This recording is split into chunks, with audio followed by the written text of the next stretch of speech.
Hey Eurovision fans, to celebrate the channel reaching 20,000 subscribers, I've decided to do my very first Q&A. I asked you to send me questions on YouTube, Instagram, Twitter, and Patreon, and I'm going to answer all of them now. So let's kiki. Hi, my name is Tom. I'm an Irish Eurovision analyst, and you can find all of this stuff on my Eurovision channel. So first of all, I got to give a shout out to everyone who's been watching my channel since I started in 2019. Obviously, without you guys watching this channel, the channel doesn't exist. So huge thank you to everybody who subscribed, who watches videos, leaves comments, drops likes. Your support is really, really, really appreciated. And also a massive thank you to my patrons as well, who not only give me a bit of stability in my life, but also give me a lot of emotional support as well. So huge shout out to everyone who makes this channel possible. Okay, also thank you to everyone who left me questions as well on all those different platforms I talked about. I'm pretty much going to try and answer every single question. Sometimes people ask the same question, so I've grouped them onto one graphic. I'm kind of glad that I'm not doing this live, because some of the questions were really, really good, quite thought-provoking. I actually need to stop, sit down and think about what my answers were. Also made me realize I need to do a couple more live streams because people have got lots of questions. Okay, since I took this idea from Laura, go check out her channel if you haven't seen it already.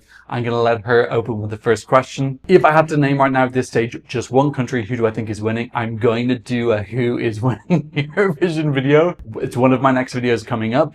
So I'm not going to say that because it'll spoil that video, but I'm going to talk about 3 countries mostly, I think, and a dark horse. Do I think Ireland will qualify? I think it's possible if we lean into the childhood. I'm going to say borderline no for now because I don't think Ireland has demonstrated strategy consistently enough. Last year we had it, but that doesn't guarantee that this year we will. Okay, so let's get into the first section, which is questions about the channel. First couple of questions are about my catchphrases. The first one is, what is the thing? This is easily the most asked question I get on the channel. And to be honest, I think I answered the first 100 or so times and then I just got tired. So usually someone else answers it for me and then I like the person who answers response. What is it that I say before I start a video? I say, wanna know my secret? Bang. It is a lyric from Ukraine 2019. In case you didn't know, I started the channel in 2019 and that was one of my favorite songs at the time. When you're doing reaction videos, you need to give a cue to whoever's editing your videos, which in my case is me, that the reaction is starting. Because keep in mind now, when I'm recording a reaction, you don't hear what I'm listening to at all. It's literally me sitting in silence and then occasionally saying a comment. So if you forget to cue yourself when the reaction starts, you then have to go through the reaction and find a part where you're talking about the song, like, oh, this drum coming in is nice. And then you need to find the drum and try and sync it up. It is so freaking messy. I've had 2 or 3 times where I've forgotten to say it and it is a total nightmare. It sucks up a huge amount of time. So you'll notice that a lot of reactors do that as well. I think William from Wikipedia, he says hitting slay or pressing slay, and he smacks the keyboard pretty loud so that you can hear it. But it is so built into me now that I just say it automatically. The reason I chose that phrase is just, I don't know, it was one of my favorite songs at the time. So it was something that came into my head. But yes, wanna know my secret? Bang. I can't unlearn that. It is absolutely and utterly super saved into my memory. It's a reflex now. I don't even think about it when I'm about to start. My brain autopilots into saying the phrase. By far the most asked question on the channel. Next one, on the topic of catchphrases, what is the origin of Let's Kiki? So this is from a song by the Scissor Sisters, Let's Have a Kiki. So Kiki is LGBT plus slang for hanging out together in a fun, relaxed way. I have to admit, I'm not as keen on this catchphrase, but again, it's a really easy way to finish your intro. You have your intro describing what's coming up in the video, and then sometimes you'll just get to the end of the sentence and it doesn't sound a good way to go into the credits. You're like, let's kiki. Having a phrase like that is just, it gives you a really smooth transition into the credits. So yeah, I prefer it if I had a slightly better one, but yeah, it's okay. Honestly, just makes it so much easier to transition from the introduction into the next phase. It's less brain work, basically. Okay, a couple of questions about why did I decide to become a YouTuber? So I moved to China at the end of 2018. My first video ever, I think, is my Georgia reaction from 2019 season, where I made my first apartment in Shanghai before I moved to my more permanent one. Yeah, basically the reason I started the channel was I had no one to talk about Eurovision with. So I used to, whenever anything happened with Eurovision, I used to message my friends on our WhatsApp group. And, at the start, they kind of indulged me a bit and then they just stopped indulging me. They would just ignore me. I would be like, something crazy just happened, silence. They just got sick of it and they would stop answering me. So it's kind of wanting to share my passion with other people, and I have this energy and enthusiasm, and I was getting kind of stonewalled in my group chat. And I think the last straw was that there was one person I used to talk about with Eurovision, and he stopped answering my messages. So it's like, even the Eurovision person I talked to on WhatsApp stopped replying to me. And I was like, okay, I need a proper way to talk about it. I used to watch Wikipedia blogs and I used to comment, but it was just a one-way conversation, and I wanted a little bit more of a dialogue. I wanted a back and forth. I wanted to talk about people. I wanted to express my opinions. So the genesis of the channel was very much, oh my God, this lighting is so bad. The origin of the channel was generally just wanting to have someone to talk about Eurovision with. I never had any idea that it would grow into what it's been. I thought it would just be like a fun thing. I would do a couple of videos per season. In terms of the analysis concept, that came much later. I don't remember what the first official video is, but I remember I did a video that was less reaction based and more just like going deeper, overthinking qualifiers or something like that. I can't remember what the first video is, but I remember when I posted that video, the comments were like, we love this type of content, do more of this. And it was the first video I'd ever done where people like, do this. This is good. This is different. This is, you're doing this very well.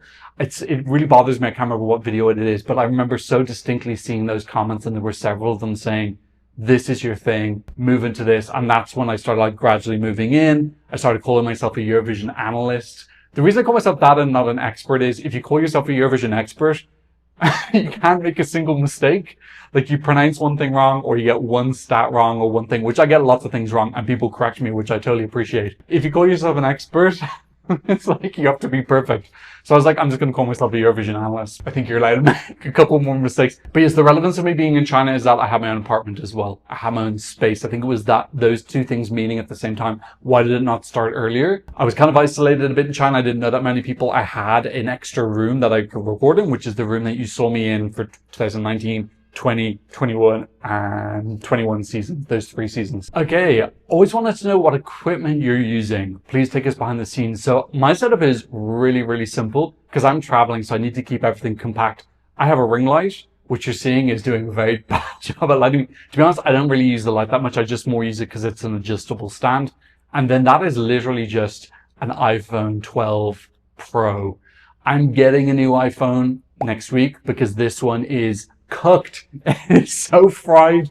The battery on it is terrible. The cameras, I actually use it as my personal life camera as well, and it's just, it can't zoom or anything. So I need a new phone. It's been 4 years since I bought a new one. So hopefully you'll notice that my picture quality increases a little bit. Like, considering how much I use this and it's my main piece of equipment, I need a better one. So that's literally all I have. And then I have my software. I use Final Cut Pro. I'm working on a 2020 MacBook Air. I do need to get a better MacBook as well because this MacBook cannot handle the videos where I do the graphics, where I do the screen removal. It hates it. It freaks out. It panics. It freezes. I've had so much wasted time this season trying to write those videos, staying up like until 2, 3 a.m., like constantly rewriting and babysitting my MacBook as it tries to write these complex files. So I need something stronger. So that's another thing I'm going to invest in. Who are my favorite 3 Eurovision content creators? I'm not going to go into this one because I don't want to like leave people out. What I'll say is before I started the channel, the 2 main people I watched were Wikipedia blogs. I particularly love William. I think he's excellent. And Maxi Rainbow. I used to watch Maxi Rainbow as well when she did reactions. I still watch both of them a bit now, but I watch a lot less content now because, to be honest, I get so many opinions in the comments. I don't feel as much of a need to seek out other people's reviews because I've got like hundreds of people telling me their thoughts about a song down below. So I'd rather focus on that. I do follow a lot of people on Twitter as well. That's also content creation, obviously, in a different form. Would I consider hosting a social event for fans in Basel? I would be open to it. I have to admit, I probably have to go to one of those things myself first to see how they work because I've never been to one. So I would need to do that. And if I did do it, I'd probably do it with Eurovision or something like that. I'd probably team up with them just because I can be a little bit awkward, socially awkward sometimes. So I think having that social support would be good. I would hate the thought of people coming to an event that I organized and being disappointed. So I'd want to kind of research and make sure that it was going to be good quality if I was to do something like that.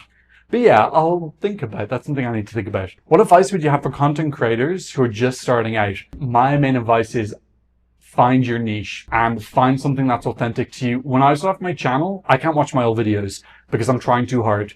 I'm kind of being myself, but it's like a more exaggerated, it's not fully myself. There's a bit of a character there as well. And that's very exhausting. Pretending to be somebody else or playing a character is very tiring. It just takes more energy to do everything. Find a way to just be yourself. If people don't like it or they think you're boring or whatever, who cares? There's plenty of other people who will like you, but the long term, you got to be yourself because it's too exhausting to pretend to be someone else.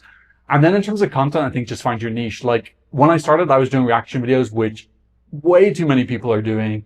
The market's totally saturated. And then I found my niche. Like I said, I posted that video and then people left me comments saying, this is your thing. I was so surprised. Like I said, I was expecting people to be like, this video is really boring. What the fuck? Why would anyone watch this? So seeing people really, really enjoy that. It is a niche category. I totally recognize that. And I'm never going to have like super huge numbers because what I'm doing is niche, but it's really authentic to me. It's very easy for me to do because it's so natural. So I think find your natural niche that you can sit into comfortably and realize that if you do want to go on a bit of a broader appeal, you're probably going to have to sacrifice some of that naturalness and authenticity, and it's going to be a little bit more work. So you have to weigh up what's more important for you. Why did you stop with the outro? I got a couple of comments telling me that it wasn't particularly professional, which I agree with. And also if I am going to try and like come across as a little bit more professional and try and attract sponsors, which is something that I really, really need to do over this season and the coming seasons. Yeah, I want to make the channel just a little bit more professional looking. To be honest, I've just gotten out of the habit of it now.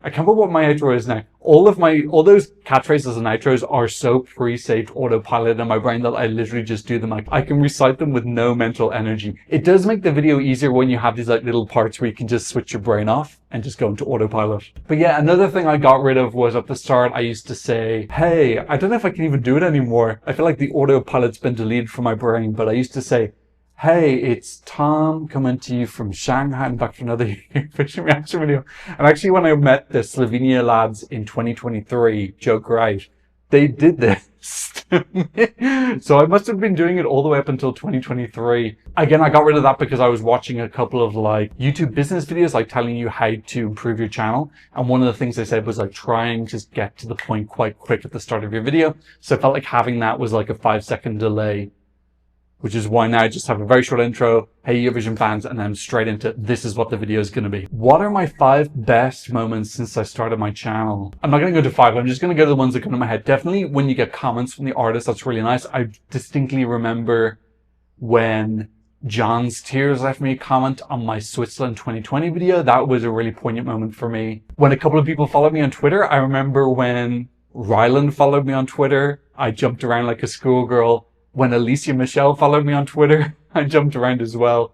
I think when William Lee Adams followed me, those are kind of like weird parasocial moments because these are people that you've watched and then they're following you. It's, yeah, I'd had a little bit of a schoolgirl moment with that. Anything else? Obviously, hitting 20,000 subscribers was really awesome. But just like the best moments are people leaving comments saying that they're really enjoying the content or that it's brightened up their day, or I don't know, that's kind of given them a distraction from whatever problems they've had. Those are really, really nice moments as well. I read like 99% of the comments. Yeah, those messages are really nice. They're very important to me. I would feel very sad if people stop sending those messages. I would start panicking a little bit. What video am I most proud of? I think I'm most proud of my betting odds video from 2024, which I think is going to sound quite obscure, but that is the video that has no music in it with my most views. You know, 7 videos with more views than that, but all of them are reactions to a song. So really people are not clicking in for me, they're clicking in to see what's a reaction to that song. There's someone else's media on it. So yeah, I'm proudest of that one because that's literally just me giving analysis of the odds and who can potentially win. That's from the 5th of March, 2024. I'm pretty proud of the jury video I did this year. In case you haven't seen that, go check it out.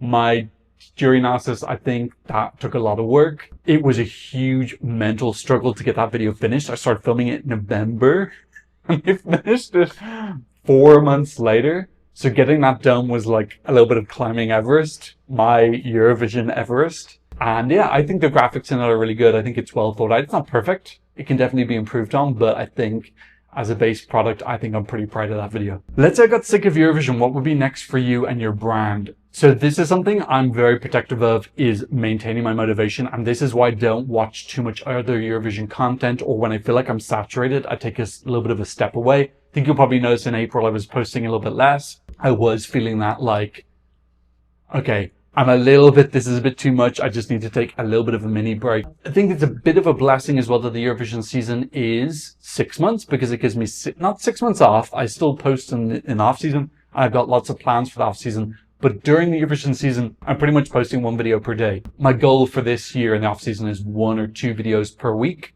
If I ever felt like I was getting to a saturation point, I would take a step back to protect that. And this is also why when people are coming at me with super negative comments on YouTube and Twitter, this is why I block, because for me, those are motivation suckers, motivation vampires, and I'm protected of my motivation, seeing as I work on my own. This isn't the type of profession you get into if you want to be super, super rich. It is definitely a labor of love. I work 60 to 80 hours every single week, which is fine. That's what I've chosen to do.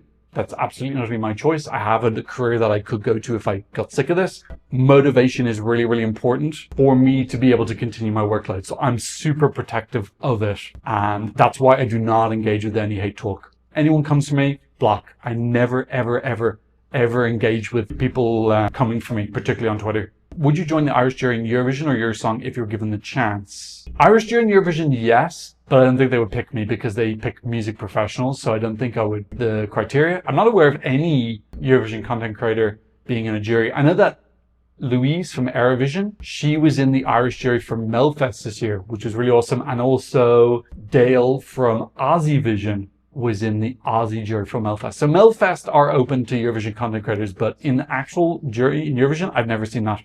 Eurosong, I would be okay with being in the jury in the back. I don't think I'd want to sit in the stage. I feel like the people who sit in the stage and give their opinions, they're very television trained. They've been on TV shows. They've just got that poise, that confidence to give that.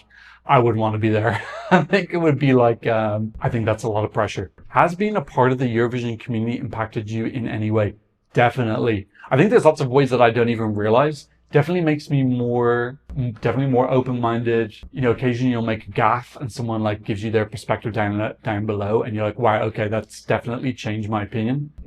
Being more succinct, watching yourself in a video ramble on definitely makes you stop more and think, what am I saying? Do I need to say this? I recently went on a tour with a tour guide who was so repetitive, and the whole time I was thinking, I wish that he could record himself, watch it back, because he would cut out so many of these nonsense phrases that you kind of realize when you put yourself through the pain of editing what you're saying. Just being more accepting of who I am. I feel like generally the Eurovision community is very open and accepting. And obviously it's affected me now because it's my primary job. So yeah, lots of positive ways. Much more positive ways than negative ways. How do you navigate being a content creator with passionate Eurovision fans? Do you feel you ever have to censor or sugarcoat what type of things you say? Again, I think this is coming back to authenticity. So like I said, when I started my channel, I was more spicy, which I felt was a bit forced, but I was trying to be entertaining. I felt like I had to be an entertaining version of myself or people wouldn't watch. Whereas now I'm just more myself.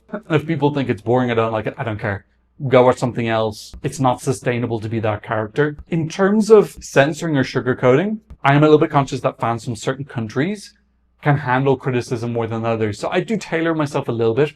I'll always give an honest opinion, but I think that if you want to say something, there's 10 different ways you can say it on a spectrum from very aggressively frank to over the top nice. And I try to find a balance between the two. I think you can still be honest while being respectful and giving constructive criticism. Like saying something shit, that's not useful. That doesn't help anyone. It's too abrupt. So what I try and do is, okay, I might think this is shit, but then I'm going to take a step back and go, okay, well, why do I think that? What's not working for me?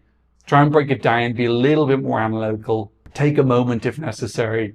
And, you know, I'm much better at doing reaction videos than I was at the start. You know, at the start, it was harder for me to process what was coming in. Why did I feel a certain way? And now I'm able to process it quicker because I've had that practice. And interestingly, I find that when I come back after the off season, because in the earlier years of my channel, I didn't post during the off season. Coming back to reaction videos was kind of difficult because you have all this media coming into your senses and trying to process that. I wasn't able to do it quickly. Love the way you do stats and form, etc. Any tips on how to make it manageable? Excel. Yeah, Excel is really useful. Just finding the right software that you can put your data into so you can build up a little bit of a database. And then I would just say keep all your files organized if you can. So it's easy to find them all, name them correctly, set up new files when you need to. Yeah, be organized. Which Eurovision artist or fan creator would you most want to do a collab with? Or who's my favorite other ESC YouTuber? Again, I don't want to mention names because I don't want to leave people out, but I just did a collab with ESC Gabe on his live stream. And then I also have another collab coming up. I'm filming it maybe today. Will I be open to doing more off-season content? Yes. I'm going to be much better this year. Last year, I was very exhausted because, first of all, 2024 season was a total nightmare. Absolute effing nightmare. Like I was talking about motivation earlier, my motivation just went plummeted into an abyss, which is why I wasn't posting that much. Plus, also I was working my Olympics job as well, full time, and then doing the Eurovision stuff on top. I was just absolutely emotionally exhausted. My main memory of August last year is just doing nothing. It was just after the Olympics finished. My brain was fried. So this season's going to be much better because I don't feel that same worn out. I feel like once the Eurovision finals finished, I can still go into. I want to have my analysis videos done quicker. On my Patreon, I'm planning to react to previous Eurovisions because I need to go through all the back catalogue of Eurovisions and watch them all. So I want to do that with my Patrons. I might post that on YouTube as well if I can. It depends what the copyright's like. Yeah, I've got loads of ideas and I want to start doing more collabs as well in the off season. So I've got lots of plans. It's definitely better than last year. Last year, I was fried. I was a fried egg. If RTE were to offer you a permanent post advising on your song, would you do it? They wouldn't. As a theory, yes, but they wouldn't. Like, they already have such a little staff. I think Michael Keeley, our head of delegation, is the only full-time person, and he works like half of the year. Compare that to someone like France, who've got like a full-time team all year round. I think if RTE were to expand their team, the first thing they do is probably make Michael full-time or get him in an assistant part-time, full-time. So yeah, yes, I would, but RTE don't care about Eurovision that much at all, so it would never happen. Okay, that's the end of part 1. Make sure you're subscribed so you don't miss when part 2 comes out.